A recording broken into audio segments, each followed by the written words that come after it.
যিখন ঘৰত পত্নী আছে সেইখন ঘৰলৈ যদি ধলং পলংকে আহে সেইজনতকৈ ডাঙৰ শনি আৰু পৃথিৱীত ক'তো নাপায়। এই জ্ঞানটো নাই যে ল'ৰাটোৱে দেখি মোৰ লাইনটো ল'ব, সেই ল'ৰাটোৰ মূৰটো মই খাবলৈ ওলাইছোঁ। মই বাপেক হিচাপে তাক পবিত্ৰতা আনিব লাগে, তাক সৎ উপদেশ দিব লাগে, সৎ আৰ্হি দেখুৱাব লাগে, সৎ সংগলৈ নিব লাগে, ভাল ঠাইলৈ নিব লাগে।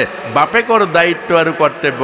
আৰু মই বাপেক হিচাপে তাক কুসংস্কাৰ দিছোঁ, হৃদয়ৰ মাজত বেয়া বস্তু খাই। ইয়াতকৈ ডাঙৰ শনি আৰু আছে জানো? তাৰপিছতে অতিথি দেৱ ভৱ। অতিথি হ'ল ভগৱানৰ ৰূপ। অতিথি ভগৱানৰ ৰূপ। অতিথি যাৰ ঘৰৰ পৰা বিমুখ হয়, যিখন ঘৰৰ পৰা এজন অতিথি বিমুখ হয় সেইখন ঘৰ অভিশপ্ত হয়। সেইকাৰণে আমাক ভাৰতীয় সংস্কৃতিয়ে কৈছে প্ৰতিদিন পদূলি সাৰোতে ভাবিব যে হে ভগৱান, আজি আমাৰ গৃহলৈ তুমি অতিথি ৰূপে আহা। আজি আমাৰ গৃহলৈ অতিথি ভগৱান এজন আহা, কাৰণ আমাৰ গৃহস্থীৰ পবিত্ৰতাৰ কাৰণে। মনত ৰাখিব, যাৰ ঘৰলৈ অতিথি যায়, অতিথি মানে ভগৱান। সময় অসময় স্থান একো নোহোৱাকৈ, খবৰ নিদিয়াকৈ যিজন আপোনাৰ গৃহলৈ যায় এইজনে হ'ল অতিথি। আৰু অতিথি ভগৱান। এবাৰ এজন অতিথি, অৰ্থাৎ বৃন্দাবনৰ সিটো চাইডে যিসকল ব্ৰাহ্মণ তেওঁলোকে ভিক্ষা কৰি খায় আৰু গোটেই দিনটো সাধনা কৰে, তেওঁলোকে বনাই নাখায়। আৰু ভিক্ষা 3 ঘৰত কৰিব পাৰিব, 4 ঘৰ যাব নোৱাৰিব। 3 ঘৰত যদি নাপায় সেইদিনা লঘোণ দিব লাগিব, আৰু 4 ঘৰ যাব নোৱাৰিব।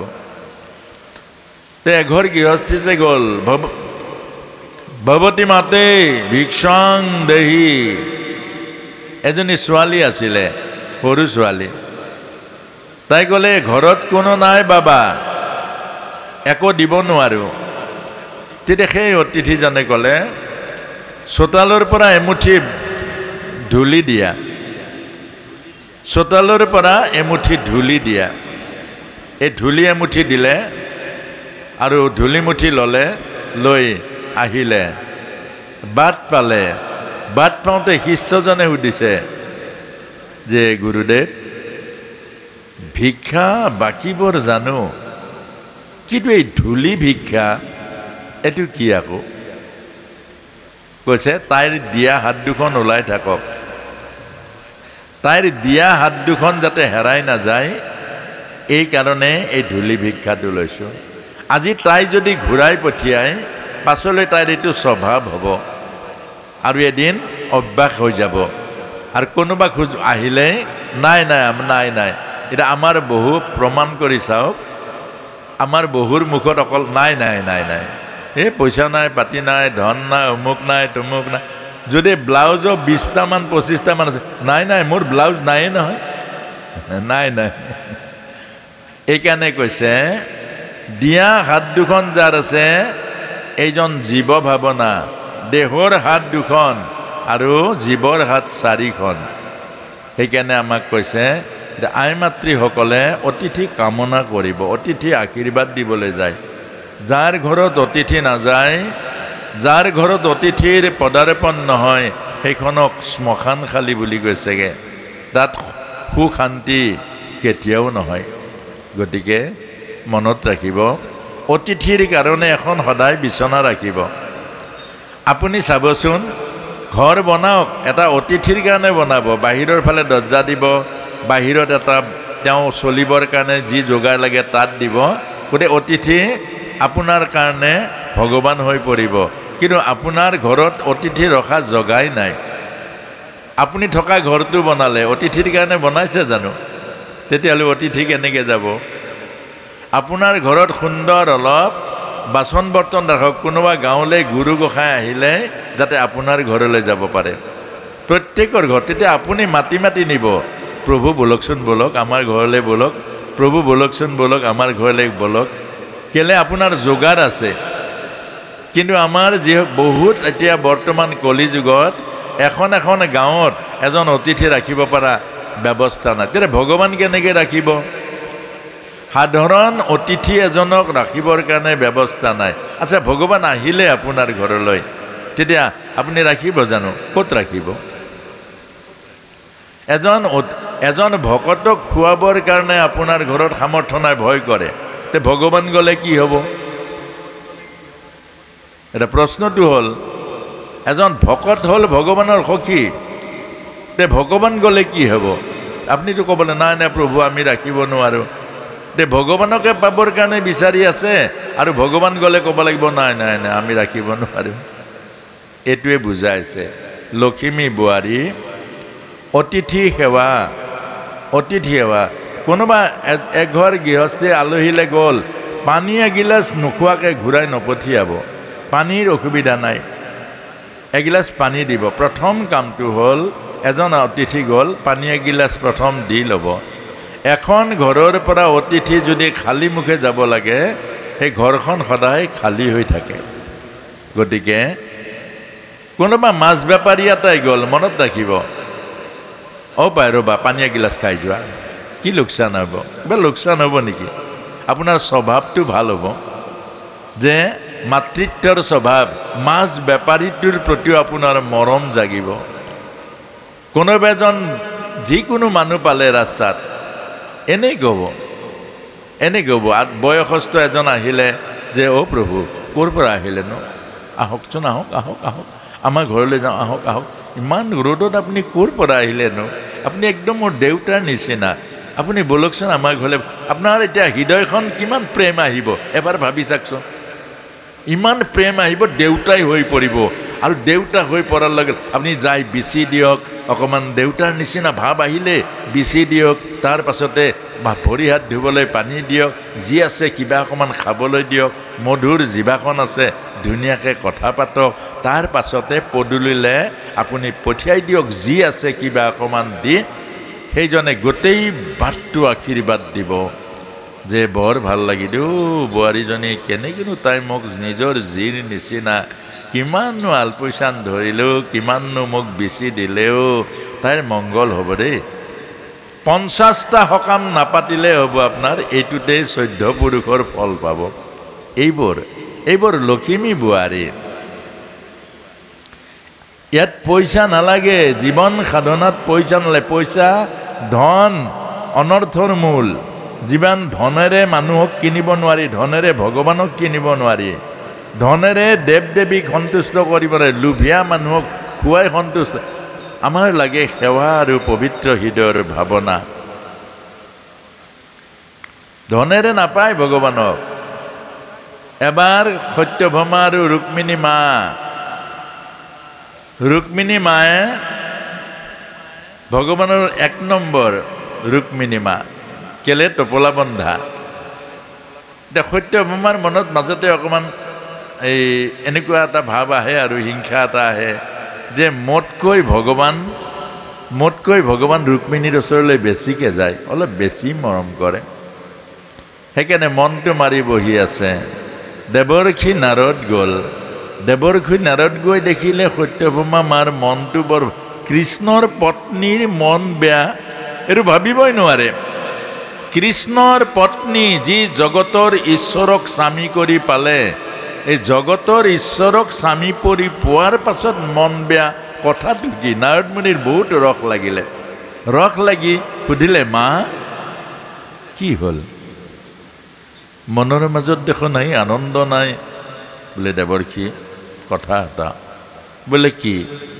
যে ভগৱান ৰুক্মিণীৰ ঘৰলৈ বেছিকৈ যায়। নাৰায়ণ নাৰায়ণ, মানে নাৰদ মুনি কৃষ্ণৰ পত্নীৰ মাজতো জেলুচি আছে। বহুত ৰস পালে দেৱৰ্ষিয়ে। কৃষ্ণৰ পত্নী হোৱাৰ পাছতো, অৰ্থাৎ কৃষ্ণৰ ভকত হোৱাৰ পাছতো ওচৰৰ ভকতজনক হিংসা কৰে। আচৰিত, এইটোৱে দেখুৱাইছে। অৰ্থাৎ তাৰ পাছতে ক'লে যে তুমি কিবা এটা উপায় কৰি দিব নোৱাৰে? কিবা এটা উপায়, দোল তাবিজ, কিবা এটা মন্ত্ৰ তন্ত্ৰ। আমাকো তেনেকৈ আহে। ভাগৱতৰ নিচিনা এটা অনুষ্ঠানত আহোঁ, তাতো দোল তাবিজ বিচাৰে। ভাগৱতলৈ আহিলেই সাত পুৰুষৰ কল্যাণ হয়। ইয়াত অনুষ্ঠান হৈছে, ওচৰৰ পৰা আহিবলৈ সময় নাই, ইয়াত বহি কথা শুনিবলৈ সময় নাই, ইয়াত সেৱা এটা কৰিবলৈ সময় নাই, ইয়াত অকণমান ঝাৰু মাৰিবৰ কাৰণে সময় নাই। আকৌ কেতিয়াবা আহে যে দৌল তাবিজ বিচাৰি। এই কথাটোকে আমাৰ জীৱনৰ কল্যাণবোৰ ক'ত লাগি আছে আৰু আমি ক'ত বিচাৰিছোঁ? এতিয়া নাৰদ মুনি ক'লে মা কাম নহ'ব। কৃষ্ণ যোগেশ্বৰ সকলো যাদু মন্ত্ৰৰ ওপৰত হ'ল কৃষ্ণ। কৃষ্ণ কাল আৰু মায়াৰ ওপৰত। কৃষ্ণ কাল মায়াই যাদু মন্ত্ৰই তন্ত্ৰ মন্ত্ৰই এইটো একো কৰিব নোৱাৰে। পিছে এটা কাম কৰিব পাৰোঁ। বোলে কি? যে তুমি কৃষ্ণৰ পত্নী নোহোৱা জানো? বোলে হয়। তুমি মোক দান কৰি দি দিয়া, তুমি মোক দান কৰি দিয়া, পত্নীৰ অধিকাৰ আছে, কৃষ্ণক দান কৰি দি দিয়া। দে হ'ব আৰু। অৰ্থাৎ হ'ব বুলি কোৱাৰ পাছতে হাতত পানী ল'লে, ডবৰিবন চাউল ল'লে, লৈ ক'লে মই মোৰ স্বামী কৃষ্ণক নাৰদ মুনিৰ হাতত দান কৰিলোঁ। নাৰদ মুনি হাত পাতি লৈ ল'লে। লোৱাৰ পাছতে কৃষ্ণটো প্ৰভু লীলাময়হে, তেওঁতো আছে আৰু তেওঁ আৰু ওচৰত আহি পালেই আৰু। পোৱাৰ পাছতে নাৰদ মুনি কি কৰিলে? খুটি তাল জৰা ভগৱানৰ হাতত দি দিলে, দি ক'লে বোলা এতিয়া। তাৰমানে তোমাক মই অকলে অকলে ঘূৰি ফুৰিছোঁ, তোমাক লগ এটা পালোঁ, গতিকে তোমাক যেতিয়া লগ পালোঁ এতিয়া বোলা। কৃষ্ণক আৰু লৈ নাৰদ মুনি যেতিয়া যাবলৈ হ'ল, সত্যভামাৰ মাৰ মুখটো ক'লা পৰি গ'ল। আৰু দেৱৰ্ষি কথাটো কি? কথাটো কি? কথাটো তেনেকুৱা নাই। কাৰণ নাৰদ গ'লে আৰু এড্ৰেছ নাই, নাৰদৰ ঘৰ নাই, নাৰদৰ কোনো ফোন নম্বৰ নাই, আৰু লৈ গ'লে ভগৱানক ক'লৈ লৈ যাব কোনো পাত্তা নাই। বহুত ভয় খাই গ'ল। তে ক'লে দেৱৰ্ষি সেইটো কথাটো নাছিলে নহয়। বোলো মাতে কি কথা আছিলে? বোলে তুমি কৃষ্ণক মোৰ কিবা এটা মোৰ কৰি দিয়াহে কথা এটা আছিলে। তেতিয়া তুমি কিনি ল'ব লাগিব।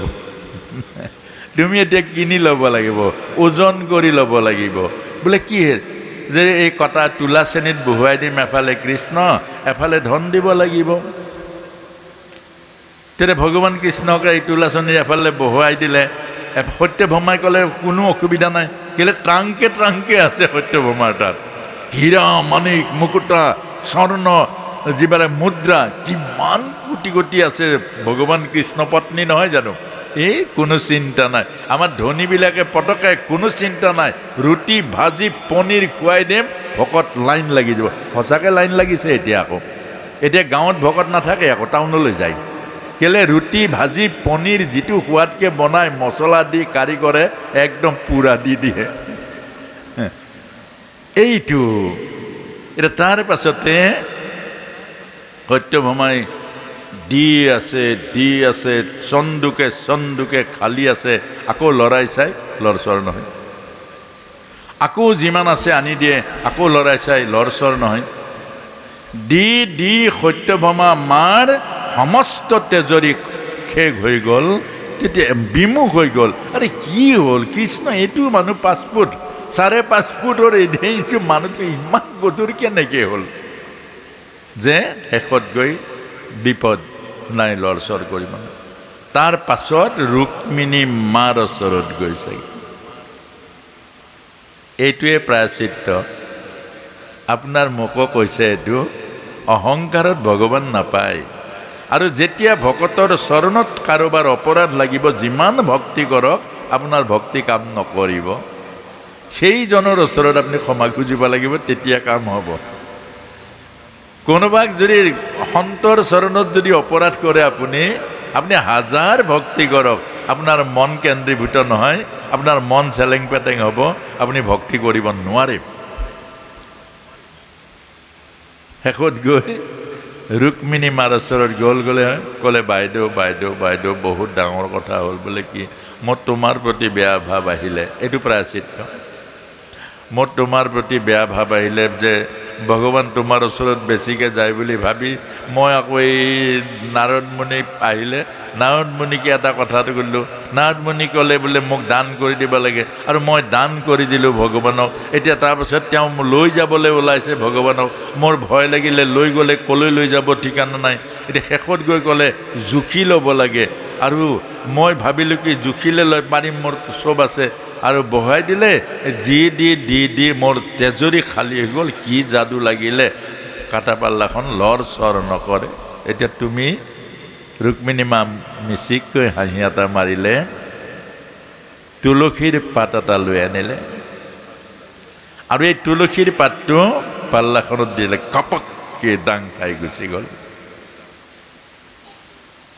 অৰ্থাৎ ভগৱানক কিনিবলৈ পইচা নালাগে ভক্তি কৰিবলৈ পইচা নালাগে ভক্তিত যিয়ে পইচাক গুৰুত্ব দিব তাৰ জীৱনত কাহানিও ভক্তি নহ'ব আসক্তি কিন্তু হ'ব ভক্তিত লাগে হৃদয়ৰ পবিত্ৰ ভাৱনা ভগৱানক পাবলৈ লাগে হৃদয়ৰ পবিত্ৰ ভাৱনা আৰু ভগৱানক পাবলৈ অহংকাৰ শূন্য এখন হৃদয় আৰু সেইটোৱে আমাৰ বোৱাৰীসকলক কৈছে আপোনাৰ হৃদয় নিৰ্মল কৰিব লাগিব প্ৰতিগৰাকী বোৱাৰীৰ হৃদয় পবিত্ৰ হ'ব লাগিব প্ৰতিগৰাকী হৃদয়ৰ মাজত সেৱা ভাৱ থাকিব লাগিব যোৱাকালি কৈছোঁ যে ভগৱানে নাৰী জাতিটোকে সেৱাৰ কাৰণে বনাইছে সেৱাৰ মাজেৰে আপুনি মহানতা স্থান পাব সেৱাৰ কাৰণে আপুনি প্ৰশংসা পাব আৰু সেৱাৰ মাজেৰে আপুনি জীৱনৰ সৰ্বস্ব বিচাৰি পাব আৰু সেইকাৰণে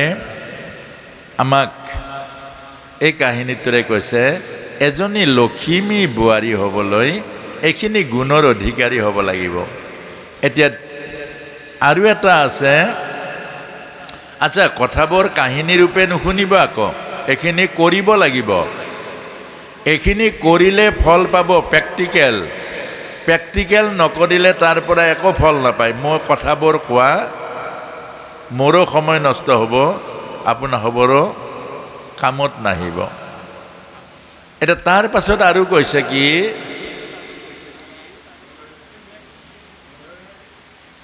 তাৰ পাছত আৰু কি কৈছে লখিমী বোৱাৰীৰ গুণখিনি কৈছোঁ পদূলি মুখখন সুন্দৰ কৰি ৰাখিব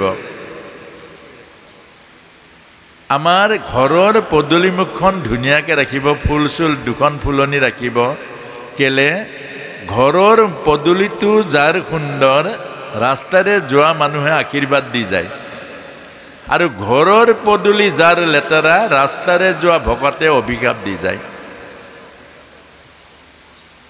চাই ল'ব ৰাস্তাৰে যোৱা প্ৰতিজন ভক্তই আপোনাৰ পদূলিটো দেখা পাবই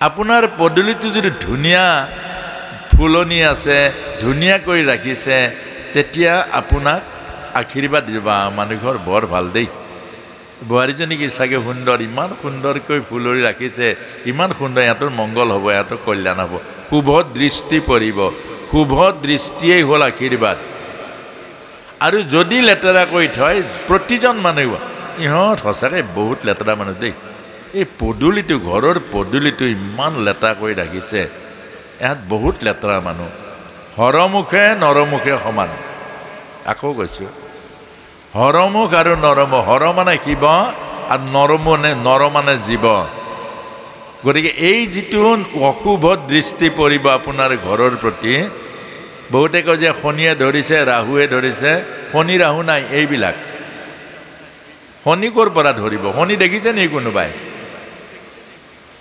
হে দেখিছে মই হ'লে দেখিছোঁ ঢেৰ যিজনে ধলং পলংকৈ আহে ৰাতি ঘৰলৈ এইজন মহাশনি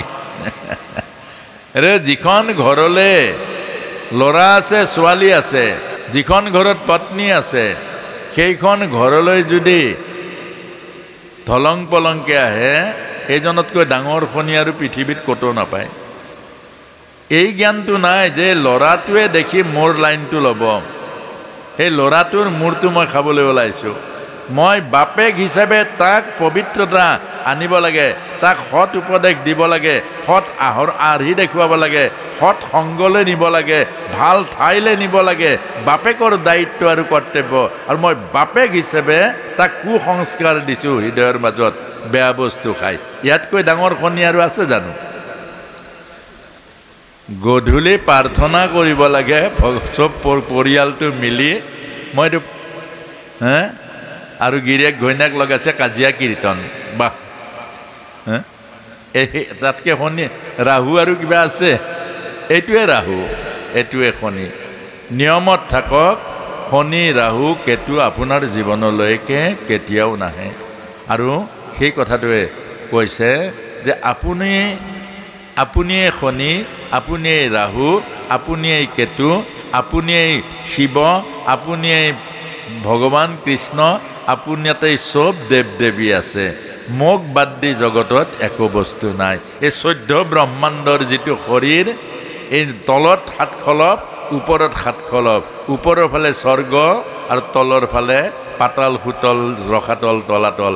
এই 14 ব্ৰহ্মাণ্ডৰ এই শৰীৰটোতে চব দেৱ দেৱী, গ্ৰহ নক্ষত্ৰ সকলোবোৰ ইয়াতেই আছে। ইয়াতেই ৰত্নাকৰ আছে, ইয়াতেই বাল্মীকি আছে, ইয়াতেই কালিদাস আছে মহামূৰ্খ, আগত বহি গুৰি কাটা। আৰু ইয়াতেই কালিদাস ওলাই যাব যে মহাকবি কালিদাস। গতিকে এই বাহিৰা কথাবোৰ নকৰিব। গীতা ভাগৱতে যিটো উপদেশ দিছে, ধৰ্মই যিটো উপদেশ দিছে, এইমতে চলক। দৌল তাবিজৰ কোনো প্ৰয়োজন নাই। এই কথাবোৰে এটা এটা তাবিজ, কথাবোৰে এটা এটা আপোনাৰ জীৱনলৈ দৌল। গতিকে এই কথাখিনি আই মাতৃসকলক কৈছে। এইটোৱে হ'ল লখিমী বোৱাৰী। মই য'ৰ পৰা আহিছোঁ কৰ্মশালা কৰি, আই মাতৃসকলে মোক পঠিয়াই দিয়ে, প্ৰভু আপুনি যাওক, আমাৰ আৰু কোনো আৰু উপদেশ নালাগে। আমি আমাৰ ঘৰ চলাই আপোনাক দেখুৱাম, আমি আমাৰ ঘৰ বনাই দেখুৱাম, আৰু আমি আমাৰ ঘৰৰ আপুনি কোৱা প্ৰতিটো আখৰে আমি ঠিক কৰি ল'ম। এতিয়াও সেইবোৰ গাঁও, কছাৰী গাঁও, সোণোৱাল গাঁও আৰু ভিতৰত থকা আহোম গাঁওসমূহ এতিয়াও আমালৈ ফোন কৰে। গতিকে মনত ৰাখিব, এইখিনি কথা উপেক্ষা যদি কৰে লোকচান আপোনাৰ হ'ব। কেলে? গীতাক অপমান কৰা হ'ব আৰু ভগৱানৰ অৱতাৰৰ অৰ্থ নাথাকিব। গতিকে এই কথাখিনি পালন কৰিবলৈ নিজৰ ঘৰৰ কাৰণে, কোনো ধৰ্মৰ কাৰণে পালিব নালাগে, সমাজৰ কাৰণে। আমি প্ৰত্যেকজন ব্যক্তি যদি সুন্দৰ হৈ যাওঁ, এখন সুন্দৰ সমাজ হৈ যাব। আমি প্ৰত্যেকজন ব্যক্তি যদি সদাচাৰী হৈ যাওঁ, এখন সমাজ সদাচাৰযুক্ত হ'ব। আমি প্ৰত্যেকজন ব্যক্তি যদি আধ্যাত্মিকতাৰে জীৱন উজ্জীৱিত কৰোঁ, এখন আধ্যাত্মিক সমাজ হ'ব। ব্যক্তি সমাজেই হ'ল সমষ্টি সমাজ। গতিকে এইখিনিকে আমাক কৈছে আই মাতৃসকলে। বেছি টান কাম জানো? একো টান কাম নহয়।